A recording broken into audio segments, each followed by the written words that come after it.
Before we begin the story, let us know where you're watching from by leaving a comment below. If you enjoy this video, don't forget to like and subscribe. Have a wonderful day. Enjoy the story, everyone. A millionaire CEO offered $1 million for one night with a poor virgin, Ethan. But when she found out who he really was, she was shocked. Olivia Bennett, CEO of the Bennett Group, used to walk into boardrooms and close million-dollar deals with a handshake. But today, all she wanted was to disappear, just for a few hours. She adjusted her sunglasses, opened the car door, and said, "Take me somewhere no one knows me, or I swear I'll lose it in the middle of this meeting." Her assistant paused, then said, "There's a quiet little spa in the old part of town. Nothing fancy, but I've heard they have a special masseur. Discreet, totally, no photos, no social media, no gawkers." Olivia just nodded. 20 minutes later, the car stopped in front of a worn-down building, nothing flashy, just a small wooden sign, hand-painted, Lotus Blossom Eastern Therapies. As she walked in, Olivia took in the space. No heavy incense, no fake background music, just quiet and a soft scent of lavender. "Good afternoon," said the receptionist with a calm smile. "Full session or just body?" "Full body," Olivia replied. "And I want your best. Ethan is available. He's our most requested." Olivia didn't reply. She walked quietly to a small, cozy room, kicked off her heels, unbuttoned her blazer, and lay down on the massage table. The door opened. "Good afternoon. I'm Ethan. If everything's ready, we can begin." Olivia turned her head slightly. He was young, fit, short black hair, calm expression. He didn't seem impressed or curious or even interested. "I'm in a hurry," she said. "Just do what you have to do." Ethan nodded, washed his hands, and began the session. His touch was precise, professional, yet attentive, as if he could feel every bit of tension under her skin. When he reached her calves, Olivia shivered, not from pain. Surprise, maybe. It was the first time someone touched her without expecting something in return. "How long have you been doing this?" she asked, almost without meaning to. "Long enough to know when a body needs silence," he replied, eyes focused on his work. Olivia gave a small side smile. "And mine, does it need silence? Yours is screaming." She let out a short, nasal laugh. "Do you always talk like that with your clients? Only when they ask?" For a second, she wanted to ask more but didn't. Not yet. 60 minutes later, Olivia got dressed in silence and walked to the front desk. Before leaving, she looked at the receptionist and asked, almost casually, "That Ethan, is he married?" The receptionist chuckled, surprised. "No, actually, they say he's never been with anyone. Some even say he's still a virgin." Olivia raised an eyebrow. "Really? With hands like that?"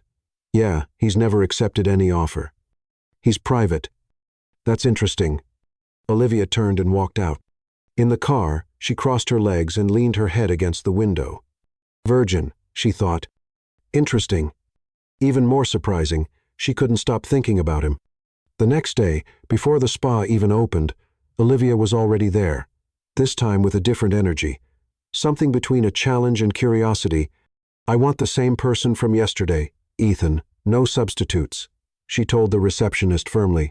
Minutes later, she was back on the table, waiting. When Ethan entered, he greeted her just as plainly as before. "Miss Bennett," he said. "Olivia," she corrected, eyes still closed. "Let's skip the formal stuff today."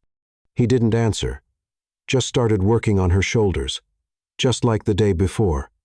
She waited a bit, let the silence settle, then broke it. "You know, I thought about you last night.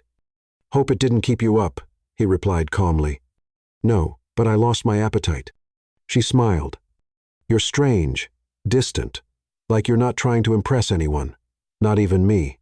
"It's not my job to impress. It's to help. And what if someone wants more than just help?" Ethan paused for a second, then continued. "I usually keep boundaries, even if the person is interesting." He didn't reply further. "Let's go out tonight, Ethan, dinner, or nothing formal. Just a bit of time outside here. You and me." No, he said plainly. No hesitation, no sugarcoating. Olivia blinked. She wasn't expecting that. You're turning down my invitation? Yes. Why? Because I'm not interested. She sat halfway up on the table, looking at him, challenging. Everyone has a price. Ethan. He looked her in the eyes, calm, unshaken. Not me. Olivia reached into her blazer pocket, pulled out an envelope, opened it slowly, and held it out. $1 million for one night. Just tonight. A hotel. Total privacy. No follow-up. No messages. No contact. Ethan didn't even touch the envelope. He just looked at it. Accept it, Ethan. It's just one night, no strings attached, just desire. Then she slipped the envelope into the pocket of his uniform. You don't have to answer now. Just think about it. Ethan took his hands off her body, looked at the pocket, then back at Olivia. I've already thought about it, and he gently took the envelope out of his pocket, placed it on the table beside him, and said, It's still no. Olivia narrowed her eyes. There was something there, a quiet strength she couldn't quite name. You're turning down $1 million? I'm turning down the idea of selling myself. You're brave. No, I just don't want to wake up tomorrow feeling like I did something for money. She lay back down, staring at the ceiling. For the first time in years, she didn't know what to say, and that was interesting. Ethan went back to the massage. Neither of them said another word, but in that silence, something had shifted. That night, Olivia didn't sleep. She tossed and turned, thinking about that firm, clear no. No one, absolutely no one, had turned down something she offered in the last 10 years, especially not $1 million. By 7:00 the morning, she was already in the car. Lotus Blossom Spa again, ma'am, the driver asked, surprised. Yes, and step on it. She arrived before the spa even opened, waited outside, drumming her fingers on the steering wheel. When the receptionist arrived, Olivia was already at the door. I need to speak to Ethan. It's urgent. He doesn't get here until 9 o'clock, Mrs. Bennett. Then I'll wait. And she did. For 2 hours. When Ethan finally walked in, Olivia jumped up from the reception chair like a spring. You, she said, pointing at him. I need an explanation. Ethan stopped, looked at her for a moment, and replied, Good morning to you too. I'm not joking, Ethan. Neither am I. He walked up to the front desk. Sophie, has my first client arrived? Actually, the receptionist glanced at Olivia. She's your first client. Olivia crossed her arms. I want the same room as yesterday, now. She's not scheduled, ma'am, the receptionist mumbled. I don't care. Olivia pulled out a $500 bill and placed it on the counter. I need to talk to him alone. Ethan sighed. All right, 20 minutes. In the room, Olivia didn't lie down on the table. She stood, facing him. Why did you turn me down last night? I already told you. No, you said you didn't want to sell yourself, but we all sell ourselves, Ethan. You work here, I pay. How is that any different? It is different. How? Ethan crossed his arms and leaned against the wall. I work because I choose to, not because someone bought me. Olivia gave a dry, sarcastic laugh. How romantic and naive. Maybe. Then tell me, how much for one night? Seriously, how much? Nothing. Everyone has a price, Ethan. Mine's not for sale. Olivia slowly moved closer to him until she was just inches away. 2 million? No. 5? No. 10 million, Ethan. Ethan looked into her eyes. Was that sadness? Disappointment? Do you really think I'd change my mind just for more money? Everybody does. I don't. Olivia clenched her fists. Her anger was starting to rise. Am I making a fool of myself? No, I'm being honest. Honest? She took a step back, her voice rising. You work in a dump, earning peanuts per hour, and you're turning down 10 million. That's not honesty, Ethan. That's stupidity. Ethan didn't answer. He just looked at her. Olivia lost her composure. You know what? You're right. I was offering you something you don't even deserve. Men like you, small, limited, no ambition, don't know a good opportunity when it slaps them in the face. She stormed toward the door but stopped and turned around. "You'll regret this, Ethan. You'll spend your whole life wondering what it would have been like to really know me." Ethan waited for her to finish. Then, with the same calm as always, he said, "Olivia, what are you afraid of?" "Afraid?" She let out a sharp laugh. "Of what?" "Of someone who's not impressed by your money." The words hit like a punch. Olivia opened her mouth, but nothing came out. "And do you know why that scares you?" Ethan went on. "Because without the money, you don't know who you are." Olivia froze.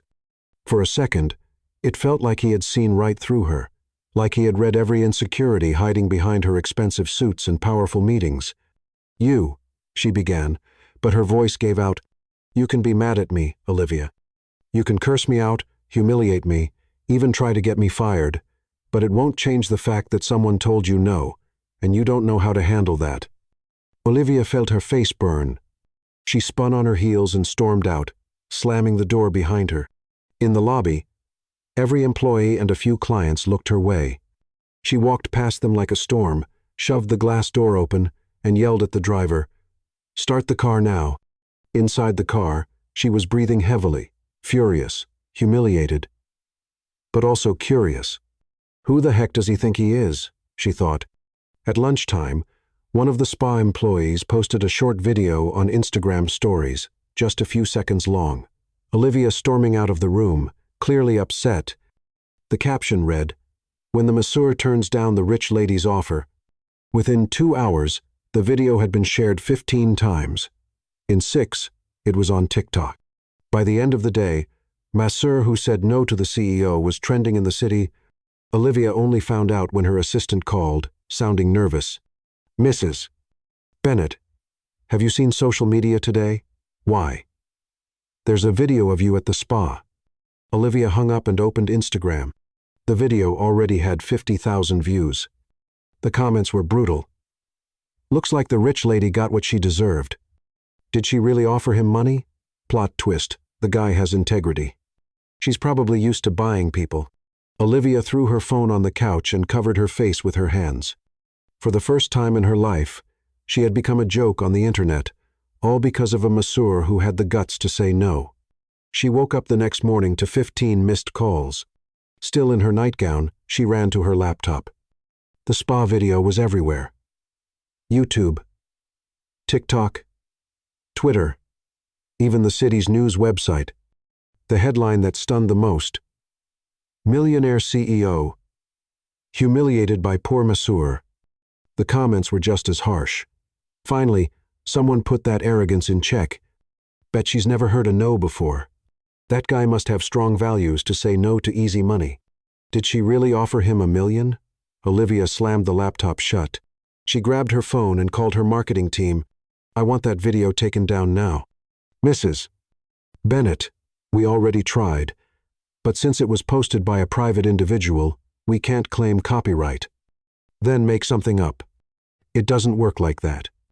Actually, the more we try to remove it, the more attention it gets. It's best to let it die down naturally." Olivia hung up, furious. There was nothing she hated more than not being in control. She called her assistant, Emma. "I want everything on Ethan Lynn, everything. Full name, address, family, work history, debts, relationships. I want to know what brand of toothpaste he uses." "I'm on it, Mrs. Bennett. And hire the best private investigator in the city. I don't care how much it costs." 2 hours later, Olivia was in her office when Emma came in with a thin folder. "This is all we could find on Ethan Lynn." Olivia opened it quickly. Just 3 pages. "That's it?" "It's strange, Mrs. Bennett. He barely exists online. No Facebook, Instagram, LinkedIn, nothing. The investigator only found the basics. He's been working at the spa for 2 years, rents a small apartment downtown, never married, no criminal record." Olivia flipped through the pages, frustrated. What about his family? No close relatives in the country. The last name Lin is Chinese. But he was born here. Education. Graduated high school from a public school. Then there's a 3-year gap. He shows up again, working in massage clinics. Olivia slammed the folder on the desk. This doesn't make sense. No one lives without leaving a digital trace. The investigator said the same. It's like he erased his own past, or someone erased it for him. That afternoon, Olivia couldn't focus on any meetings. During a video call with investors in Hong Kong, one of them joked, "Olivia, I saw you became internet famous." Laughter in the background. She turned off the camera without replying. By 5 o'clock, she couldn't take it anymore. She grabbed her keys and drove straight to the spa. Ethan was with a client when she arrived.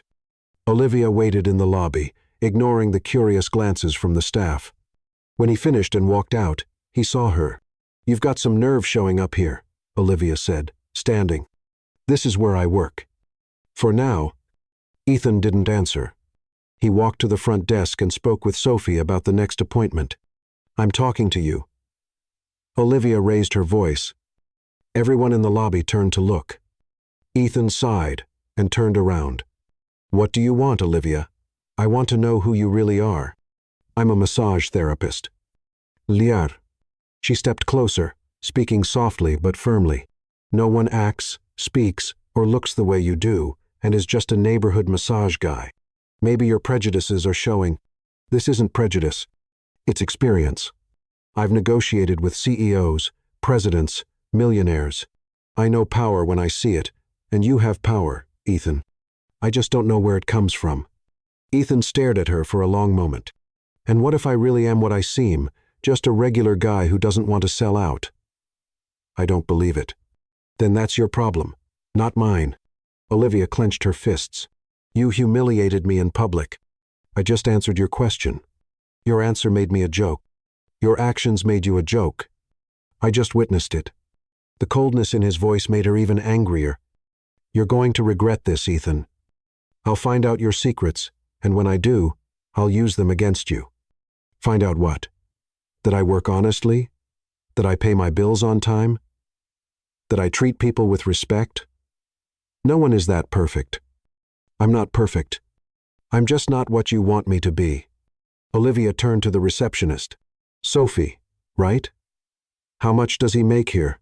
"Mrs. Bennett." "That's really not. I'll double his salary if you fire him right now." The front desk fell silent. Ethan crossed his arms, watching Olivia. He said calmly, "Do you really think that's going to work?" "I'll triple it." Olivia went on, ignoring him. 3 times his salary. You could hire 2 replacements and still have money left over. Sophie looked nervously between Olivia and Ethan. "Mrs. Bennett, I can't make that decision alone. I have to speak to the owner. Then call her. Then call the owner. He's traveling. I don't care. Call him now." Reluctantly, Sophie picked up the phone, dialed, and waited. "Mr. Zhao, sorry to bother you. We have a situation here," she explained briefly, with a few pauses, clearly listening to instructions. Then hung up.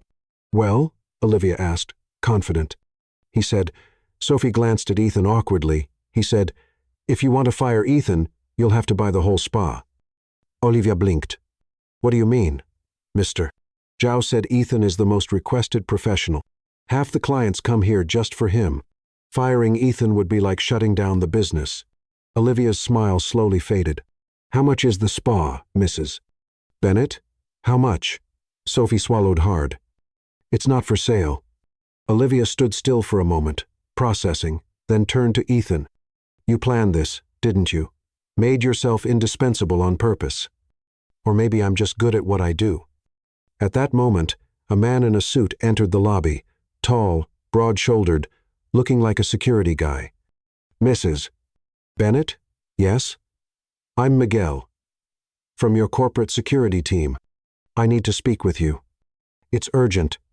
Olivia gave Ethan one last look. "This isn't over." "It never was," he replied calmly. Olivia followed Miguel out to the parking lot. "What's so urgent?" Miguel pulled a photo from his pocket. It was an old, slightly faded picture showing Ethan, dressed in an expensive suit, standing next to an older man in front of a business building. "Where did you get this?" "One of our contacts in the police. He was digging into some background info and found this in an archived file. Olivia looked closer at the photo. When was this taken? 3 years ago. But, Mrs. Bennett. Miguel hesitated. This man. He's not who you think he is. Olivia snatched the photo from Miguel's hands. Explain this now. The photo came from an archived investigation from 3 years ago, money laundering involving shell companies. Ethan appeared as a witness but then disappeared from the records. A witness to what? I couldn't get the details. The case is classified. But, Mrs. Bennett. Miguel lowered his voice. The man next to him in the photo is Wei Zhao. Olivia frowned. That name's supposed to mean something? Zhao owns half the Chinese restaurants in town and also, Miguel paused, also owns the spa where Ethan works. Olivia's blood ran cold. You're saying that Ethan isn't there by accident? Zhao protects him? That's why we couldn't find any info. That's why the spa isn't for sale. That's why Ethan acts like he's untouchable. Olivia looked at the photo again. Ethan was smiling, relaxed, like he'd known Zhao for years. I want to talk to Zhao in person. Mrs. Bennett, that could be dangerous. I don't care. Set up a meeting. The next morning, Olivia woke up to a call from Emma. Mrs. Bennett. We have news about Ethan Lin. Did you find something? Actually, he found something about us. Olivia sat up in bed. What do you mean? A letter arrived at the office, addressed to you, from the law firm Costa and Associates. Never heard of them. It's a small firm, but they specialize in labor law. The letter's about defamation and harassment. Olivia jumped up. What do you mean? Ethan is claiming you tried to coerce his employer, offered a bribe to have him fired, and are damaging his professional reputation. He has witnesses. What witnesses? Everyone who was in the lobby yesterday, including 2 clients who recorded it on their phones. Olivia gripped the phone tightly. This is ridiculous. I can hire the best lawyers in the country. You can, yes, but, Mrs. Bennett, the issue isn't the lawyers. It's public opinion. If this goes to court, it'll end up in the news. And after that viral video yesterday, Olivia hung up the phone and punched her pillow. How did a simple massage therapist manage to turn the tables like this? 2 hours later, she was in her office when Emma walked in, looking worried. Mrs. Bennett. Zhao returned our call, and he agreed to meet this afternoon at his restaurant. But there's one condition. What is it? Ethan has to be there. Olivia smiled for the first time in days. Perfect. I want to look him in the eye when he finds out I know the connection. That afternoon, Olivia arrived at the Golden Lotus, Zhao's most elegant restaurant in the upscale part of town. The place was empty except for a few waiters and an older man sitting at a table in the back. Wei Zhao was shorter than he looked in photos, but he had presence. Graying hair, thin glasses, hands carefully placed on the table. Mrs. Bennett. He greeted her in accented English. Mr. Zhao, Olivia replied in Portuguese. Thank you for seeing me. Please, have a seat. Ethan will be here soon. As if on cue, Ethan appeared through the side door. He wore a plain dress shirt and jeans, yet somehow seemed different, more confident. He sat next to Zhao without greeting Olivia. So, Zhao said with a smile, looks like you two have things to clear up. Olivia got straight to the point. I know about your connection. I saw the photo. I know Ethan isn't just an employee of yours. Zhao raised his eyebrows. What photo? Olivia pulled the image from her pocket and placed it on the table. Zhao looked at it and let out a genuine laugh. Oh, that one. He looked at Ethan. Do you remember this picture? Ethan nodded. Of course. That was the day you saved me. Olivia blinked. Saved you? Zhao leaned back in his chair. Mrs. Bennett, may I ask what you think happened 3 years ago? Some sort of shady deal, money laundering, corruption. Zhao and Ethan exchanged glances. Then Zhao started laughing again. Mrs. Bennett, that photo was taken the day I offered Ethan a job. He was homeless, had been sleeping on the streets for 2 weeks. Olivia felt the ground shift under her feet. What do you mean? Ethan showed up at my restaurant one night, asking just for a glass of water. He was thin, dirty, clearly in bad shape, but there was something about him, manners, dignity. I offered him a meal. He insisted on washing dishes in return. Olivia looked at Ethan, puzzled. And the police investigation? Oh, that. Zhao waved a hand. Ethan witnessed a robbery on the street and gave the police useful information. Since he didn't have ID at the time, they had to photograph him for the witness record. No ID? Ethan spoke for the first time. I had lost everything. My documents, money, identity. Zhao helped me rebuild my life. Olivia was stunned. But you act like you have power. Education. I do have an education, Ethan said calmly. I just don't have money. Where does your education come from then? Ethan hesitated. Zhao placed a hand on his shoulder. Go ahead, son. She already knows part of the story anyway. Ethan sighed. I was born into a wealthy family, Olivia, very wealthy. But when I was 23, something happened. Something that made me walk away from everything and disappear. What was it? That is personal. Olivia leaned in across the table. So, you're from a rich family? I was. Now I'm just Ethan, the massage therapist Zhao rescued from the streets. Zhao poured tea for the three of them. Mrs. Bennett, may I ask you something? Of course. Why are you so interested in Ethan? Olivia opened her mouth, but no words came out. For the first time, she didn't know what to say. He challenged me. No one ever said no to you. Zhao nodded, understanding. And that bothers you because... Olivia paused. The answer was right there, but hard to say out loud. Because maybe I'm not used to people who don't want something from me. Silence at the table. Mrs. Bennett, Zhao said kindly, may I give you some advice? I'm listening. Ethan isn't a challenge to be conquered. He's a person to be understood. And understanding people takes patience, respect, and humility. Olivia looked at Ethan.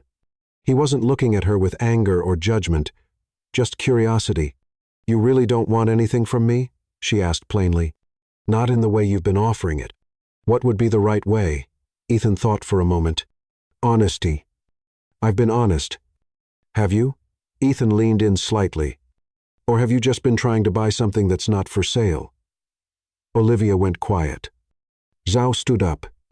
I'll leave you two to talk. I need to check on the kitchen. When they were finally alone, Olivia asked, So, what happened 3 years ago, Ethan? What made you walk away from a wealthy life? Does it matter? It does to me. Why? Olivia hesitated, her voice faltered. Because maybe I was wrong about you, and maybe I'd like to really get to know who you are. Ethan studied her for a long moment. Olivia, you spent 2 days trying to embarrass me, get me fired, and dig into my past. Why should I trust you now? Because I'm asking, not offering, not demanding, just asking. For the first time, Ethan smiled, not a sarcastic or guarded smile, an honest one. That's a start. So, you'll tell me? Maybe, when you show me that you truly want to know who I am, not who I used to be. Olivia stood up. How do I show you that? Drop the defamation lawsuit. Your lawyers are probably already preparing against me. Olivia blinked. How did you? Because I know people like you, Olivia. They all react the same way when they don't get what they want. Olivia looked at him for a long moment. Then she picked up her phone and made a call. Emma, cancel any legal action against Ethan Lin now, and drop the investigation too. She hung up and looked at Ethan. Done. Thank you. Now will you tell me? Ethan smiled again. Now you've earned the right to ask again next time. Olivia let out a sigh, but she was smiling too. You're impossible. I'm careful. Zhao returned to the table with a tray of desserts. Did you two work things out? We were making progress, Olivia said. Good. So, may I invite you to dinner here on Sunday? Ethan always has dinner with us on Sundays. Olivia looked at Ethan. Can I come? You can, but you'll have to eat with chopsticks. I know how to use chopsticks. We'll see. Ethan laughed, and for the first time in 3 days, Olivia felt like she might be starting to understand who Ethan Lin really was, or at least who he had chosen to become. Olivia spent the rest of the week trying to focus on work, but the image of Ethan smiling genuinely stayed in her mind. Sunday came faster than she expected. She put on a casual outfit, jeans and a silk blouse, something she hadn't worn in years. No high heels, no power suits. She just wanted to feel normal. The Golden Lotus was closed to the public when she arrived. Zhao welcomed her at the door with a warm smile. "Miss Bennett, right on time." "Olivia, please, and thank you for the invitation. Ethan is in the kitchen, helping with the prep. I hope you don't mind having real homemade Chinese food, not the kind made for tourists. This will be something new for me." Zhao led her to a round table at the back of the restaurant, decorated with simple elegance. Candles, small flowers, a cozy atmosphere. "Zhao, can I ask you something?" "Of course. Why did you help Ethan? I mean, beyond just being kind. Was there something special about him?" Zhao poured tea into 2 small cups. "Have you ever seen someone who's hungry turn down food because they couldn't pay for it?" Olivia shook her head. "Ethan did that. He was clearly undernourished, but he insisted on working before accepting any help. That really impressed me. And after that, I found out he spoke fluent Mandarin, knew traditional Chinese medicine, could talk about Eastern art and philosophy. It was like he was born in China, not here." Olivia raised an eyebrow. "Did he study all that?" "Maybe. I never asked. But from the first day, I knew he wasn't just some guy going through hard times." Just then, Ethan appeared, carrying a tray with several small dishes. He was wearing a simple white shirt and dark pants, but there was something different about him. He looked more relaxed, more himself. "Hope you're hungry," he said, placing the dishes on the table. "Zhao always makes too much." Olivia looked at the food: delicate dumplings, steamed fish, stir-fried vegetables with unfamiliar spices, a fragrant soup. "It looks amazing." "Did you both cook this?" "Zhao taught me." "I learned," Ethan replied, sitting down. "It's our tradition. Sundays are for cooking together, like a family." "Exactly," Zhao confirmed. "Ethan is like a son to me." During dinner, Olivia discovered a new side of Ethan. He told funny stories about his early days in the kitchen, did impressions of Zhao when he was upset, laughed easily. He was light. "Ethan," Olivia said, trying out the chopsticks, "how did you learn Mandarin?" "I studied when I was younger." "Where?" "At a private school." Olivia noticed the hesitation but didn't press. "Would you teach me a few words?" Ethan smiled. "Thank you is Xiexi. Please is Ching. Sorry is Duibuki." Olivia repeated, trying to mimic the tone. "Am I saying it right?" "Almost." "The tone is a little." Ethan leaned in toward her. "May I?" She nodded. He gently held her chin, adjusting the position. "Now try Duibuki." "Duibuki," Olivia repeated, this time more accurately. "Perfect." For a moment, they looked at each other. Zhao quietly got up. "I'll get dessert." When they were alone, Olivia asked, "Why do you speak Mandarin so well, Ethan? And don't give me that 'I studied in school' line. Your accent is perfect." "Native?" Ethan sighed. "My mother was Chinese." "Was?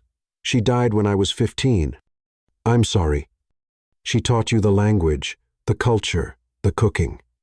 "She said it was important to stay connected to our roots." Olivia noticed a sadness in his eyes. "And your father? He died too, later on. Is that when you lost everything?" Ethan looked at her for a long moment. "That's part of the story. Yes." Zhao came back with dessert. Fresh fruit and small traditional sweets. "Sorry for the wait. I had to take an important call." "Everything okay?" Ethan asked. "Actually," Zhao hesitated. "It was about tomorrow's event." Olivia looked at them. "What event?" "I have a business dinner," Zhao explained. "International investors. I'm trying to expand into other countries." "What kind of investors?" "Mostly Chinese." Ethan sat up straighter. "Zhao, I already told you I'm not. I know. But Ethan, Zhao looked at Olivia. You speak Mandarin way better than my official interpreter, and you know our culture. It's just for one evening. Interpreter? Olivia turned to Ethan. You work as an interpreter? Sometimes. I help Zhao with simple translations, nothing official. Simple? Zhao laughed. Mrs. Bennett, you should see Ethan in a business meeting. He doesn't just translate. He understands cultural nuances, reads between the lines, knows when someone's not being honest. Olivia leaned forward, interested. Really? Zhao's exaggerating. I'm not. Remember Mr. Wu last month? You realized he was lying about the numbers before I even suspected. What numbers? Olivia asked. Ethan looked uncomfortable. He was inflating the ingredient costs to justify a higher contract price. How did you figure that out? He changed his tone when mentioning specific amounts. That's common when someone's not being totally honest. Olivia looked at Ethan with growing admiration.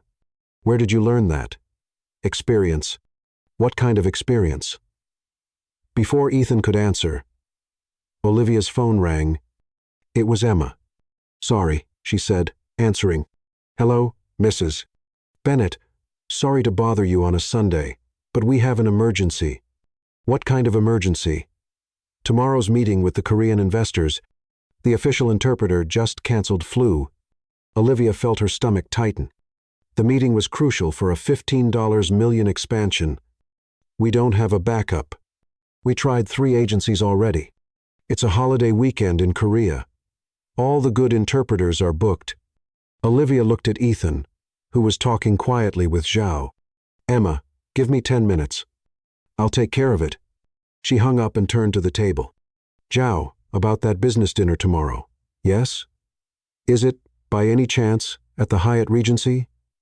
Zhao and Ethan exchanged surprised looks. How did you know? Because I also have a meeting there with Korean investors, and I just lost my interpreter.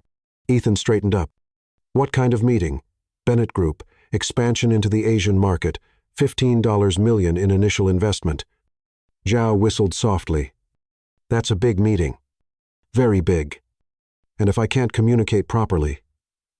Olivia looked at Ethan. Ethan, do you speak Korean? I do, fairly well. Zhao laughed. Fairly? Ethan, you watched a Korean movie with me last month, and were translating jokes the subtitles missed. Olivia felt a spark of hope. Ethan, would you consider helping me? What do you mean? Be my interpreter. Just for one night. I'll pay well, of course. Ethan shook his head. Olivia, it's not about money. Then what is it about? You don't understand. I don't do that kind of work anymore. What kind? Corporate business? High-level meetings? That world? Olivia leaned across the table. Why? Ethan was silent for a long moment, then looked at Zhao, who gave a supportive nod. Because the last time I was in a meeting like that, it was the day I lost everything. Olivia felt a chill. What happened? Ethan hesitated. If I agree to help you tomorrow, you're going to see a side of me you might not expect, and it might change the way you see me, for better or worse. I don't know. Depends on what you're looking for in me. Olivia thought for a moment. I'm looking for the truth, Ethan. About you, about us, about whatever this is between us. Zhao gave a quiet smile. What if I find out you're much more than I thought? And what if you find out I'm much less? Olivia reached her hand across the table. There's only one way to find out. Ethan looked at her outstretched hand, then at Zhao, who gave a slight nod. Finally, he took her hand. All right, I'll help you. Thank you. But, Olivia, he gave her hand a gentle squeeze. The day after tomorrow, you're going to have questions. A lot of them, and I'll have to decide if I trust you enough to answer them. And I'll have to decide if I'm ready for the answers. Zhao raised his teacup. A toast, then, to mutual understanding. Olivia and Ethan raised their cups. To mutual understanding, they echoed. But as they toasted, Olivia couldn't stop thinking about Ethan's last words. The last time I was in a meeting like this was the day I lost everything. What exactly had happened 3 years ago, and why did she have the feeling she was about to find out far more than she expected? Olivia arrived at the Hyatt Regency at 7 the morning, 2 hours before the meeting.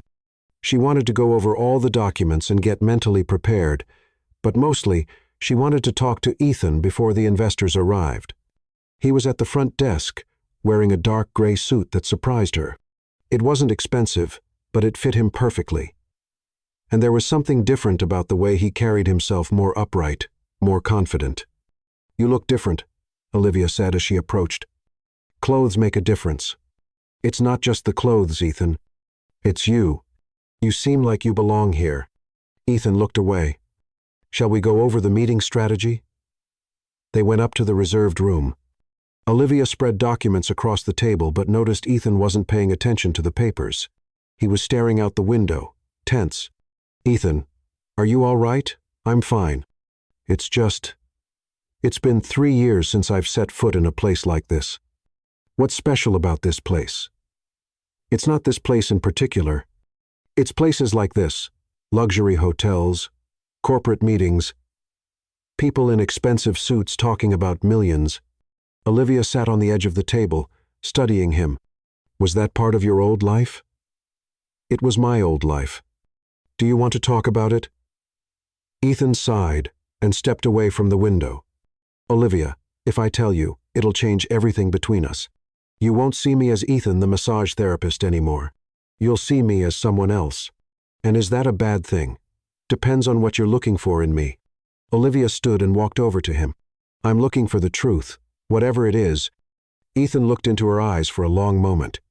"My full name is Ethan Lin Zhao." "Zhao? Like Zhao?" "Zhao is my uncle. My mother's brother." Olivia blinked. "Your uncle?" "He never mentioned. Because I asked him not to.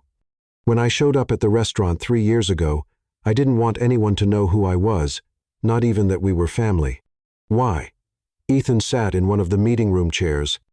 "Because I was running away, Olivia, from my family, my name, my life." "What life?"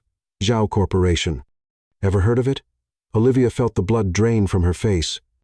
Zhao Corporation was one of the largest Asian conglomerates in the world. Construction, technology, imports, estimated net worth in the billions. You're from the Zhao family?" My grandfather founded the company. My father expanded it into Latin America.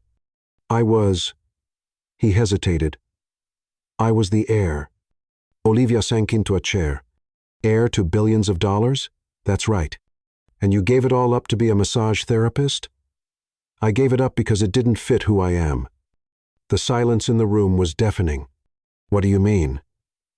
Ethan stood and walked back to the window. 3 years ago, I was being prepared to take over as president of Zhao Corporation. I was 25, had an MBA from Harvard, and experience in 3 countries. I was the perfect son, the ideal heir. What happened? I found out the company was involved in questionable activities, overpriced contracts, bribes to politicians, labor exploitation, things I didn't know about but I should have. Olivia leaned forward in her chair. "And you confronted your family?" "I tried. I said I wanted to change the company, make it more ethical. My father—" Ethan paused and took a deep breath. "My father said I was naive, that these were normal business practices. And then I made a mistake. A terrible one." Ethan turned to Olivia, and she saw real pain in his eyes. "I had a younger brother, Nathan, 2 years younger but much more ambitious. While I was questioning the family's methods, he was embracing them. Where is he now? Dead." Olivia put a hand to her mouth. "Ethan." Nathan was handling a construction contract in Bangkok, a $50 million project. He knew it was overpriced, knew he was deceiving the Thai government, but he didn't care. Ethan sat back down, but this time he looked smaller, more fragile.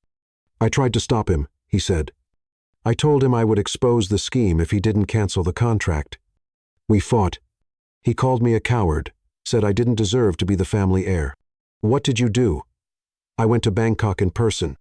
I wanted to talk to him, convince him to do the right thing. But when I got there—" Ethan paused, swallowing hard. "When I got there, Nathan was in the hospital. He'd been in a car accident on his way to a meeting. The doctor said it was on purpose. On purpose? Suicide, Olivia. My brother took his own life because he couldn't handle the pressure from the family and from me questioning everything he did. Olivia felt tears come to her eyes. Ethan, that wasn't your fault. Yes, it was. If I hadn't threatened to expose the business, if we hadn't argued, if I hadn't… Ethan stopped, breathing heavily. The last thing I said to my brother was that he was a disgrace to the family. You didn't know he was in so much pain. I should have known. He was my younger brother. It was my job to protect him, not judge him. Olivia stood and walked over to him. And then I couldn't live in that world anymore. I couldn't look at my father without seeing Nathan. I couldn't sign contracts without thinking about the consequences. I couldn't be the heir to a fortune built on lies. So I ran away. I only took some personal documents and disappeared. No money, no credit cards, no contact with anyone. I wanted the Zhao family to think I was dead. And did they? Ethan gave a bitter smile. My father officially disowned me 6 months later, told the press I was mentally unstable and no longer part of the family. And you never tried to go back? Never. Nathan died because of me.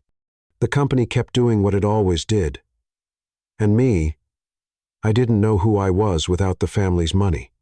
Olivia gently touched his arm. Is that why you became a massage therapist? Zhao suggested it. He said I needed to learn how to use my hands to heal, not to harm. And Eastern therapy taught me that sometimes touching someone gently can do more than $1 million deal. They sat in silence for a few minutes. Then Olivia asked, Do your parents know where you are? No. And they can't know, Olivia. If they find out I'm alive, that I'm here, they'll try to bring me back, and I can't go back to that life. Even if it means never seeing your family again. Zhao is my family now, and maybe… He looked at her. Maybe a few people who see me as Ethan, not as Zhao. Just then, Olivia's phone rang. It was Emma. Miss Bennett, the Korean investors arrived early. They're waiting in the meeting room. Olivia looked at Ethan. Are you ready for this? I don't know. It's been 3 years since I dealt with people like that. You want to back out? I can try to find another interpreter. No. Ethan stood up, adjusting his suit. I promised I'd help you, and maybe it's time I use my past experience for something good. Ethan. Yes? Thank you for trusting me. Thank you for not running away when you found out who I really am. Olivia smiled. The day is still young.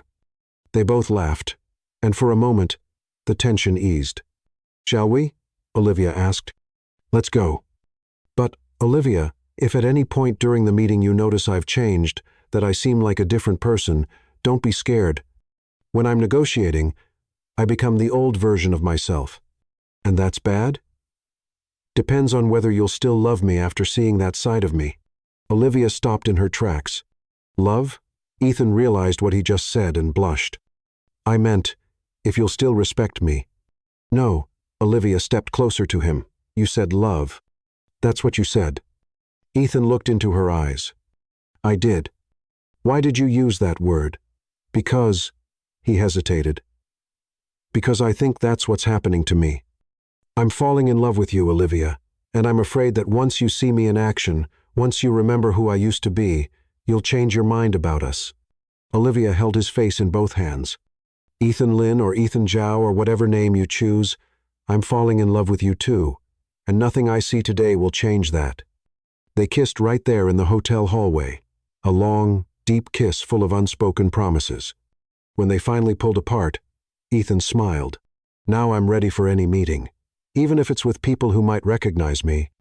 Especially if it's with people who might recognize me, because now I know who I really am, no matter what's in my past. And who is that? I'm the man in love with Olivia Bennett. The rest is just details. Olivia walked into the meeting room beside Ethan, still feeling the trace of his kiss on her lips. 3 men in dark suits stood respectfully as she entered. Gentlemen, thank you for coming. I'm Olivia Bennett, CEO of the Bennett Group. The oldest of the 3 stepped forward. Miss Bennett, I'm Kim Young, representing the Hanwha Group. These are my colleagues, Park Min-jun and Lee Dong-wook. Ethan quietly took his place beside Olivia. "This is Ethan, our interpreter for today." Kim greeted Ethan politely, but Olivia noticed a spark of curiosity in his eyes. "Does Mr. Ethan speak Korean fluently?" Ethan replied in perfect Korean. Kim smiled, clearly impressed, and answered in the same language. Olivia didn't understand a word, but she could tell they were enjoying the exchange. "What did he say?" she whispered to Ethan. "He complimented my Korean and asked where I learned it. I told him I studied in Seoul a few years ago." The meeting formally began. Olivia presented the Bennett Group's numbers, expansion plans, and profit projections. But what truly impressed her was Ethan. He didn't just translate, he interpreted. When Olivia said something that might come off too strong for Korean culture, Ethan softened it. When the investors asked technical questions, he explained things Olivia hadn't even thought of. "They're concerned about return on investment in the first year," Ethan translated after a quick exchange among the Koreans. "But they also want to know about the company's social responsibility. That's just as important to them as profit." Olivia looked at Ethan, surprised. She hadn't prepared anything on social responsibility. "Tell them, the Bennett Group is developing a sustainability program," she improvised. Ethan spoke to the investors, but Olivia noticed he said more than she had suggested. "What exactly did you say?" "I said you're committed to building a solid social responsibility program and that you'd welcome their ideas on how to do it in a culturally appropriate way for the Asian market." Brilliant, Olivia thought. He had turned her lack of preparation into a chance for collaboration. The meeting went on for 3 hours. Olivia watched Ethan with growing admiration. He read between the lines, noticed when someone was hesitant, and suggested strategic breaks. It was like watching a conductor lead an orchestra. When the meeting finally ended, Kim Jung stood up with a satisfied smile. "Miss Bennett, we're very impressed with your company and with your interpreter." He said something to Ethan in Korean. Ethan replied briefly. "What did he say now?" "He complimented our teamwork, said, 'It's rare to see such good harmony between a CEO and an interpreter.'" Kim shook her hand firmly. "We'll have an answer in 48 hours, but I can say things look very positive." After the Koreans left, Olivia dropped into a chair. "My goodness, Ethan, you were amazing. You did great too. We completely improvised. If it hadn't been for you translating not just the words but the meaning, that's what interpreters are for." Olivia looked at him, impressed. "No, Ethan. Interpreters translate. You negotiated. You read people. You practically closed the deal for me." Ethan looked away, uncomfortable with the compliment. "I just used some past experience." "What experience?" "From Zhao Corporation, yes. I spent 5 years learning how to negotiate with Asians. My father always said understanding culture is more important than understanding numbers." Olivia got up and walked over to him. "Ethan, do you realize what just happened? We made a good deal. You became who you were before the heir, the negotiator, the businessman, and it was beautiful to watch." Ethan frowned. "Olivia, I don't want to go back to that life. I don't want to get involved in the business world again." "Why not? You're brilliant at it." "Because business tore my family apart." Olivia paused. "But, Ethan, you just helped me land a $15 million deal. You understood 3 men I couldn't even talk to. That's part of who you are. A part I'd rather keep buried." Olivia moved closer. "What if you didn't have to bury it? What if you could use those skills for something good? What do you mean?" "Work with me, Ethan." He looked at her, surprised. "What? Be my consultant for Asian expansion? You know the cultures, speak the languages, understand the subtleties. I need someone like that." "Olivia, think about it. You could use all your experience and knowledge to build bridges, not tear things down, to create jobs, not exploit people." Ethan shook his head. "I can't. If I go back into the corporate world, if my name starts showing up again, you don't have to use the name Zhao. You can just be Ethan Lin. My family has contacts all over Asia. Someone will recognize me. So what? You're an adult. You have the right to choose your own life." Ethan walked over to the window. "You don't understand, Olivia. If my father finds out where I am, he'll try to bring me back. And if I resist, what could he do? You're independent now. He could hurt the people close to me, like he did with Nathan. Olivia felt a chill. What do you mean? Nathan didn't take his life just because of family pressure, Olivia. What else happened, Ethan? It's better if you don't know, Olivia. My father is a powerful man, and powerful men protect their secrets. If he finds out I'm alive, working in the corporate world again, he might come after me too. Exactly. Olivia stayed quiet for a moment, processing it all. Ethan, look at me. He turned around.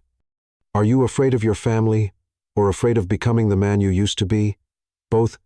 But today, in that room, you were the man you used to be, and it was beautiful. You used your knowledge to help, not to take advantage. You built bridges, not burned them. What if I like it? What if I start to miss that world? And if you do, would that be so terrible? Ethan looked into her eyes. It would be if it meant losing you. Olivia stepped closer. Why would you lose me? Because if I go back to that world, I won't be the simple massage therapist you met. I'll be the billionaire heir who walked away from it all. And maybe you'd rather have the heir. Olivia held his face gently. Ethan Lin or Ethan Zhao, I fell in love with the man who had the courage to turn down my money, the man who chose to use his hands to heal, the man who gave up a fortune for his values. What if I change? Everyone changes, Ethan. The real question is, do you want to change alone or with me? They looked at each other for a long moment. Olivia, think about it, okay? You don't have to decide now, but think about the chance to use all of who you are, every part of you, for something good. At that moment, Olivia's phone rang. It was Emma. Mrs. Bennett, Mr. Kim just called. They want to move forward. $15 million, just like we discussed. They'd like to sign the contracts tomorrow. Olivia hung up. Glowing. Did you hear that? We did it. Ethan smiled, but there was something sad in his expression. Congratulations. You deserve it. We deserve it. I never could have done it without you, Olivia. Let's celebrate dinner, champagne, talk about the future. About that. Ethan hesitated. I think I need some time to think about work, about everything, about who I am, who I want to be, not what it means to be with you. Olivia felt a tightness in her chest. You're leaving me? No, I'm just stepping back a little to make sure whatever choice I make it for the right reason. How long? I don't know. A few days, a week. Olivia nodded, trying not to show how much it hurt. All right. But Ethan. Yes? Just remember this. Today, you weren't the runaway heir. Today, you were the man who saved my business, and who saved me too. Ethan took her hand and kissed it gently.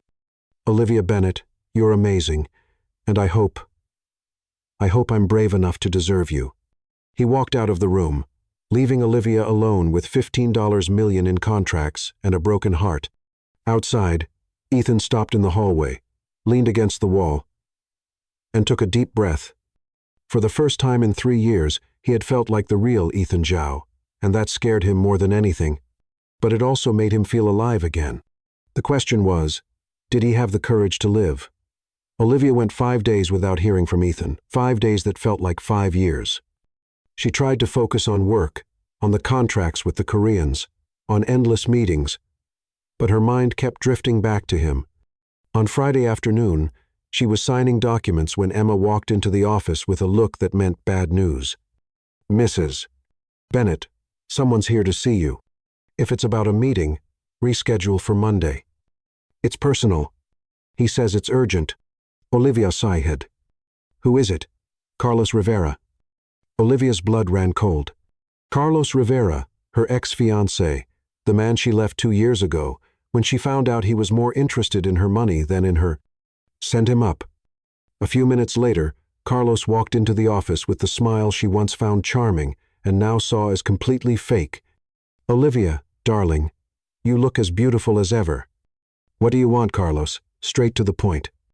I always admired that about you. I don't have time for games. Carlos sat down in the chair across from her desk, crossing his legs like he owned the place. I heard you've been spending time with some interesting company. Olivia narrowed her eyes. What are you talking about? Ethan Lynn, the massage therapist. How do you… Sweetheart, you've gone viral on the internet. CEO, embarrassed by poor massage therapist. Kind of hard to miss. Olivia clenched her fists. If you're here to humiliate me, I'm here to protect you. Protect me from what? Carlos pulled out his phone and showed Olivia a photo. It was Ethan, but in an old picture, wearing an expensive suit at a fancy party. Do you recognize him?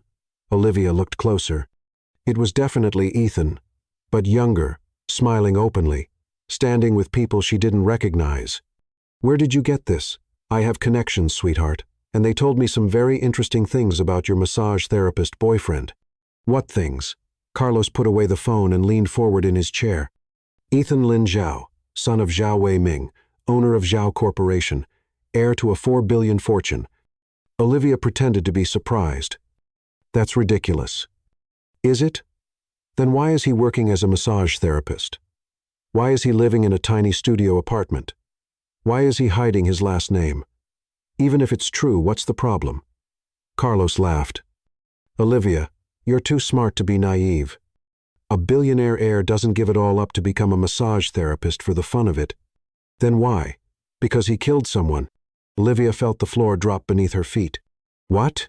His brother, Nathan Zhao, found dead in a hotel in Bangkok 3 years ago, officially ruled a suicide, but there are rumors it was murder. You're lying. Am I? Carlos pulled a folder from his briefcase. These are news articles from that time. All in Chinese, of course. But I can have them translated. He spread newspapers and printed documents across the table. Zhao Corporation heir found dead in Bangkok. Zhao family mourns, loss of youngest son. Zhao Wei-ming Denise, rumors of family disputes. Olivia looked at the documents, but the words wouldn't register. And the most interesting part, Carlos went on, 3 days after his brother died, Ethan disappeared, vanished, no trace. The family claimed he had a mental breakdown, but innocent people don't disappear like that, Olivia. People disappear when they have something to hide. Olivia got up and walked over to the window. What do you want, Carlos? I want to protect you from a con artist. A con artist? Think about it, Olivia. A billionaire heir shows up in your life, pretending to be poor. He charms you with his simple man act, makes you feel special because he doesn't want your money, when in reality, he has access to way more money than you do. Olivia turned to face him. And what's the con? Getting you to fall in love, marry him, and then… Well, accidents happen, especially to people who know too much about suspicious deaths. You're being absurd. Am I? Has Ethan ever told you about his brother? Olivia hesitated. Ethan had told her, but not with the kind of detail Carlos was hinting at. Has he ever explained why he really disappeared? Why a man with the best education in the world now works with his hands? Carlos, I want you to leave. Olivia, I love you. I've always loved you. I know things ended badly between us, but you cheated on me. It was a mistake, a moment of weakness, but it didn't change how I feel about you. Carlos stood and walked toward her. Let me protect you, Olivia. Let me help you find out the truth about Ethan before it's too late. Get out of my office, Carlos. Get out. Carlos raised his hands in surrender. Fine, but think about what I said. And when you find out I was right, you know where to find me. He gathered the documents and left, leaving Olivia alone with her doubts. That night, Olivia couldn't sleep. She stared at the ceiling, going over every conversation she'd ever had with Ethan. Had he lied about anything? Had he left out something important? Nathan didn't just take his life because of family pressure, Olivia. He did it because my father threatened him. That was Ethan's version. But what if there was another side? What if Carlos was right? Saturday morning, Olivia decided to go to the spa. She had to see Ethan, look him in the eye, ask the questions Carlos had planted in her mind. She arrived at Lotus Blossom at Ni. Nule. M. Sophie was at the front desk. Mrs. Bennett, what a surprise. Would you like to schedule a session? I need to talk to Ethan. Oh. Sophie hesitated. Ethan didn't come in today. What do you mean? He called on Monday and said he needed a few days off. He didn't say when he'd be back. Olivia felt a knot in her stomach. Did he say anything? Leave a message? No. He just said. Sophie paused. Said what? He said he might not come back, that maybe it was for the best. Olivia left the spa with a heavy heart. She drove to the small apartment where Ethan lived. She rang the doorbell several times, nothing. She asked the neighbor downstairs. That young man from 304? I haven't seen him in days, but I heard moving noises on Wednesday night. Olivia rushed up to the third floor. The apartment door was unlocked. She stepped inside. The place was empty, completely empty, as if no one had ever lived there. She sat down on the cold floor of the empty apartment, and for the first time in years, cried. When she got home, there was an envelope waiting at her door. Her name was written in handwriting she recognized right away. Inside, there was just one piece of paper with a single sentence. When you trust the silence, I'll come back. Ethan. Olivia crumpled the letter and threw it far, then regretted it, ran after it, smoothed the paper out, and read it again. Trust the silence. What did that mean? She spent the whole Sunday thinking about it. Trust the silence, not believe in rumors, not listen to others, trust what hasn't been said. On Monday, Carlos called. Olivia, I heard your boyfriend disappeared. How do you know that? I have eyes around town, dear. Do you want to know where he went? Olivia hesitated. Part of her wanted to know. Part of her wanted to follow the letter's advice. Olivia, are you there? I'm here. I can find out where he is. I can show you who he really is. You just have to let me. Olivia looked at the crumpled letter on her table. When you trust the silence, I'll come back. Carlos. Yes, don't call me again. She hung up the phone. That night, Olivia had dinner alone for the first time in weeks. The food tasted like nothing. The house felt bigger and emptier. But she had made a decision. She would trust the silence.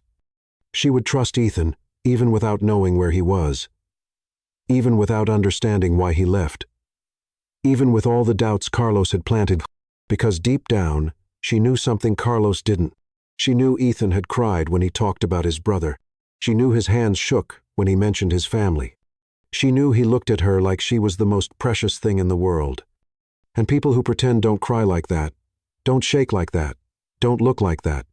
Ethan would come back when he was ready, when he knew who he was and what he wanted, and she would be waiting, with or without silence, but most of all, with trust. On Thursday, 1 week after Ethan disappeared, Olivia was leaving the office when her phone rang. It was an unknown number. Hello? Mrs. Bennett. This is the reception desk at Bennett Group. There's a man downstairs who says he needs to speak with you urgently. Who is it? He says his name is Zhao. Olivia smiled for the first time in a week. Send him up. Zhao entered Olivia's office with the most serious look she'd ever seen on him. No warm smile. No fatherly kindness. He looked worried. Mr. Zhao. What a surprise. Please have a seat. Mrs. Bennett, thank you for seeing me. Of course. Would you like some coffee, water? No, thank you. I came here for a very specific reason. Olivia sat behind her desk, trying to read his expression. Is it about Ethan? Yes. He told me you talked about his past, about the Zhao family. He did. And he also told me you're his uncle. Zhao nodded. I came because something is happening, Mrs. Bennett, something that could affect both you and Ethan. Olivia felt a chill. What kind of thing? Yesterday I got a call from my brother-in-law, Zhao Wei-ming, Ethan's father. Yes? He knows Ethan is alive, and he knows where he is. Olivia leaned forward in her chair. How did he find out? Someone went to him. Someone with pictures, information, details about Ethan's life here. Carlos, Olivia whispered. You know this person? He's my ex-fiancé. He came here last week with information about Ethan, said he wanted to protect me. Zhao shook his head, clearly worried. Mrs. Bennett, You don't understand. Zhao Wei-ming isn't just a wealthy businessman. He is, how can I say this? A man who solves problems in final ways. Are you saying he's dangerous? I'm saying when he wants something, he gets it. No matter the cost. Olivia got up and walked to the window. And what does he want? Ethan. Back. To take over the company. His oldest son died, remember? Ethan is the only heir now. But Ethan doesn't want to go back. What Ethan wants has never mattered to Zhao Wei-ming. Olivia turned to Zhao. Where is Ethan now? Hiding. When he found out his father knew where he was, he disappeared again. Why didn't he come to me? Zhao sighed. Because he's trying to protect you, Mrs. Bennet. He knows if his father finds out about you too, he'll use you as leverage. Olivia sat back down, trying to process everything. Zhao, I need more details. What exactly happened to Nathan? Ethan told me his version, but Ethan's version is the truth. Nathan really did take his own life because of family pressure. And another reason. What other reason? Zhao hesitated. Because his father wanted him to marry a woman for convenience, and he wanted him involved in illegal business. Olivia felt her blood run cold. How could he do that to his own son? Nathan had become a problem. He was asking questions, challenging the way things were done, threatening to expose certain company practices. Zhao Wei-ming decided it would be easier to get rid of the difficult son by forcing him to marry and take part in his shady business deals. My God. Nathan was furious, and with all the pressure, he felt trapped. He saw no way out and ended his life. Olivia covered her mouth with her hands. And Ethan knows this? He does. That's why he ran. He knew that if he confronted his father, he'd face the same kind of pressure. Why are you only telling me this now? Because Ethan asked me not to. But I can't let you make decisions without knowing the real danger. Olivia was silent for a long moment. Zhao, do you know where Ethan is now? I don't. He said it was better that way, that if I didn't know, I couldn't be forced to tell. Just then, the phone on Olivia's desk rang. It was Emma. Mrs. Bennet, sorry to interrupt, but we have a situation downstairs. What kind of situation? Men in suits are asking about you. They say they're investors, but they look more like security agents. Olivia looked at Zhao, who had turned pale. How many men? 3, and there's a black car parked outside the building. Olivia hung up and turned to Zhao. They're here. Looks like it. What do we do? You leave through the garage. Now, I'll stay and say I don't know anything. And Ethan? Ethan is on his own, just like always. Olivia grabbed her purse and headed for the door, but stopped. Zhao, one question. Why are you helping me? You barely know me. Because Ethan is in love with you, and I've never seen my nephew in love before. I don't want him to lose that because of his father.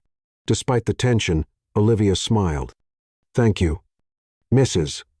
Bennet? Yes? If you find Ethan, tell him he doesn't have to run alone anymore. Olivia went down the emergency stairs to the garage. Her heart was pounding so hard she feared the men upstairs could hear it. She got into her car and drove aimlessly for an hour, checking her rearview mirror constantly. When she was sure she wasn't being followed, she stopped at a small cafe and called Emma. Are the men still there? They left about 20 minutes ago. They talked to Zhao and then left. Is Zhao okay? He's fine. He said not to worry, that he'd handle everything. Olivia hung up and stared at her phone. She had to find Ethan. But how? She spent the next 3 days trying to figure out where he could be. She checked hotels, guest houses, asked mutual acquaintances, nothing. On Wednesday, she was in her office when Emma burst in. Mrs. Bennet, it's an emergency. What is it? The company. Someone hacked our system.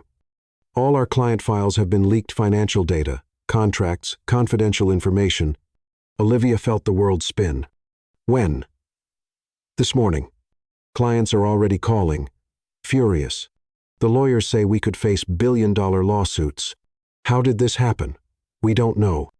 The IT team is investigating, but... The phone rang. Olivia answered. Olivia Bennet. Mrs. Bennet, this is Kim Jung from the Korean investors. Mr. Kim, how are you? Worried. We heard about the data breach. Unfortunately, this affects our decision to invest. Mr. Kim, I can explain. I'm sorry, Mrs. Bennett, but we can't be involved with a company that has such serious security issues. He hung up. Olivia collapsed into her chair. Within 2 hours, she received 12 more calls just like that: investors, clients, partners, all canceling contracts, pulling funding, demanding answers. At 5 o'clock p.m., Emma came in again. Mrs. Bennett, we just received an offer to buy the company. Olivia looked at her in disbelief. What do you mean? An investment group is offering to buy Bennett Group 10% above market value. Who? Zhao International Holdings. Olivia felt like she'd been punched in the stomach. Zhao, do you know them? Olivia didn't answer. She grabbed the proposal and scanned it quickly. It was generous, too generous. Emma, leave me alone. Mrs. Bennett, they want an answer, by tomorrow. I said, leave me alone. Emma quickly left. Olivia stared at the offer, understanding exactly what was going on. Zhao Weiming had planned everything: the leak, the cancellations, the financial crisis, all of it to force her to sell the company to him. And she knew why. It wasn't about money. It was about Ethan. Her personal phone rang. Unknown number. Hello? Olivia? She recognized the voice instantly. Ethan, where are you? That doesn't matter. Are you okay? I'm fine, but my company. I know. I saw the news. Ethan, it was your father, wasn't it? Silence on the other end. Ethan? Olivia, I need you to accept his offer. What? Sell the company? Take the money and stay away from me? Never. Olivia, you don't understand. He'll destroy everything you've built until you give in. Then let him try. I won't sell to him. Olivia, no. Ethan, did you hear me? I'm not selling, even if it means losing everything. Even if it means losing everything? Except you. Olivia, there's an emergency board meeting at your company tomorrow at 3:00 the afternoon. I'll be there. How do you? Because tomorrow, I stop running. And I start fighting. Ethan, it's dangerous. He said you'd rather lose everything than lose me, right? I did. Then now I'm going to prove I'd rather risk everything than lose you. He hung up. Olivia stared at the phone, fear and hope battling inside her. Tomorrow, she would find out who Ethan Zhao really was and whether he was brave enough to face his own father. Olivia arrived at the Bennett Group's boardroom at 2:45 p.m. Her lawyers were already there, along with 3 board members. Everyone looked tense. Mrs. Bennett, said Dr. Garcia, her lead attorney, I need to be direct. With the data breach and mass cancellations, the company has lost 70% of its market value in 3 days. I understand the offer from Zhao International Holdings is our only viable option right now. Olivia sat at the head of the table. And what if I say I refuse to sell under any circumstance? The lawyers exchanged worried glances. Mrs. Bennett, with all due respect, that would be financial suicide. At exactly 3 o'clock, the door opened. Olivia expected to see Ethan, but instead, a distinguished older man entered. Dressed sharply, with gray hair and a cold expression. Behind him were 2 men in dark suits. Mrs. Bennett, the man said with a light Chinese accent. I am Zhao Weiming. Olivia stood, keeping her composure. Mr. Zhao, I wasn't expecting you in person. When it comes to important business, I prefer face-to-face meetings. He sat without being invited. The other men remained standing like bodyguards. I assume you've read our proposal. I have, and the answer is no. Zhao Weiming gave a cold smile. Mrs. Bennett, perhaps you don't understand the seriousness of the situation. Your company is collapsing. In a week, you'll have no clients left. In 2, you won't be able to pay your staff. Then I'll rebuild from the ground up. With what money? Which investors? Who's going to trust a CEO who couldn't protect sensitive data?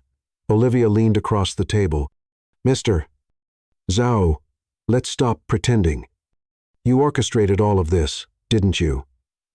The leak, the cancellations, the crisis, those are very serious accusations, Mrs. Bennett. They're facts, and we both know why you're doing this, because I want to expand my business into this country, because you want to force your son to come home. Zhao Wei-ming's smile vanished. My son is dead. Mrs. Bennett. He died 3 years ago in an accident. That's a lie. At that moment, the door opened again. Olivia's heart raced. Ethan entered the room. But he wasn't the same Ethan she knew.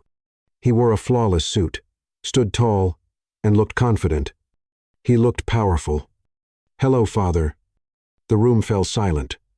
Zhao Wei-ming froze for a moment, then gathered himself. Ethan, you've grown. You've aged. I thought you were dead. I was, for 3 years, but now I'm back. Ethan walked to the table and sat beside Olivia. Gentlemen, he said in fluent English to the lawyers and board members. Then translated, I'm Ethan Zhao, heir to the Zhao Corporation, and I'm here to make a counteroffer. Zhao Wei-ming narrowed his eyes. What counteroffer? Ethan pulled a folder from his briefcase. I'll buy Bennett Group myself for 20% above the original market value, before the crisis you caused. With what money? You're a poor massage therapist. Ethan smiled.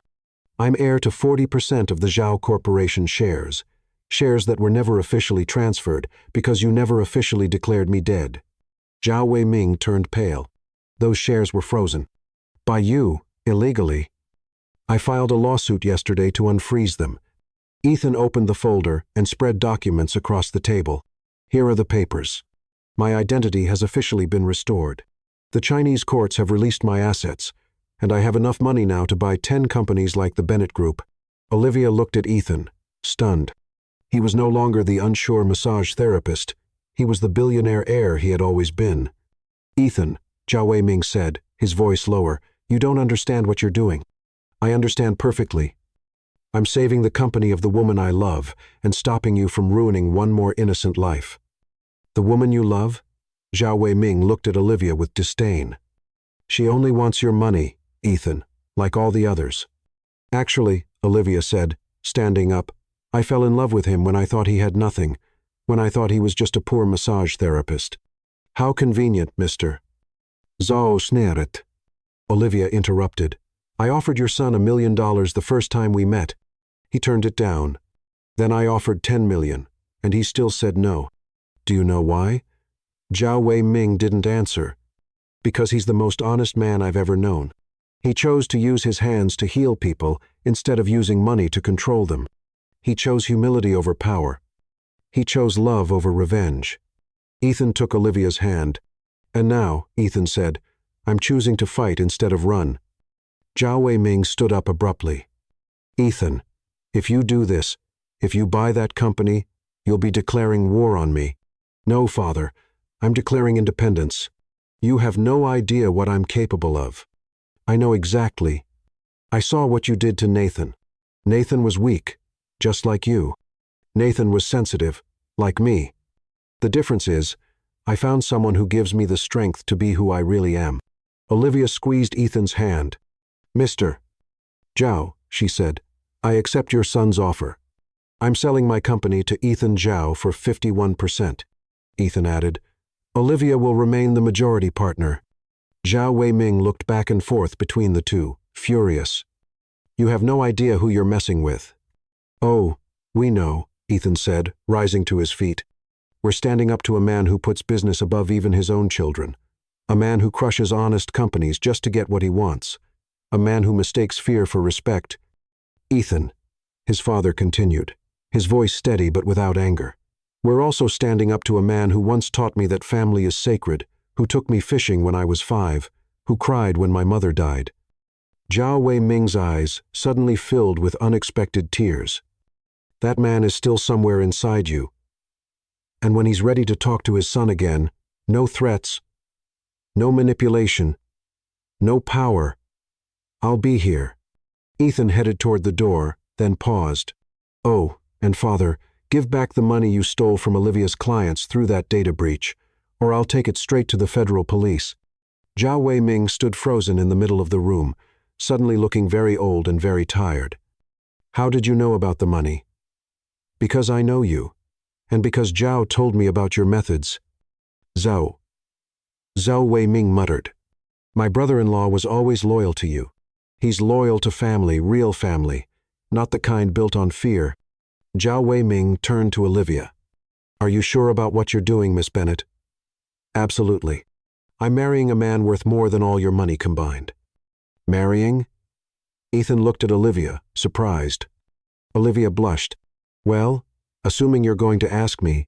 Ethan dropped the briefcase, got down on one knee right there in the meeting room, and pulled a small box from his pocket. Olivia Bennet, will you marry me, knowing I'll use my fortune to build, not destroy? Knowing I'll still want to work as a massage therapist now and then, because it reminds me of the man I chose to be, knowing we'll have to deal with a complicated family? Olivia laughed through her tears.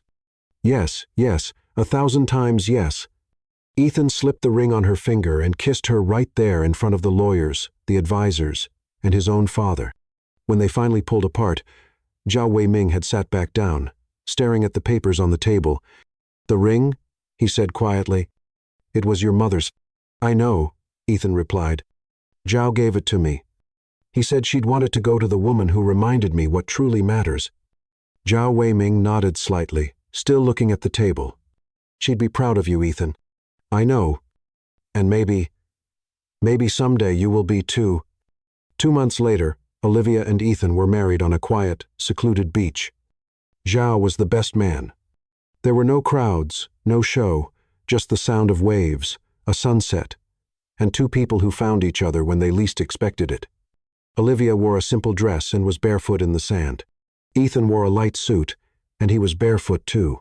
During the ceremony, when the pastor asked if they had anything to say to each other, Ethan held Olivia's hands and said, Olivia Bennet, you taught me that the greatest luxury in life isn't money. It's having someone who loves you, just the way you are. I promise to use my hands to touch you with kindness every day of our lives, and I promise to use my money to make the world a little better, just like you taught me.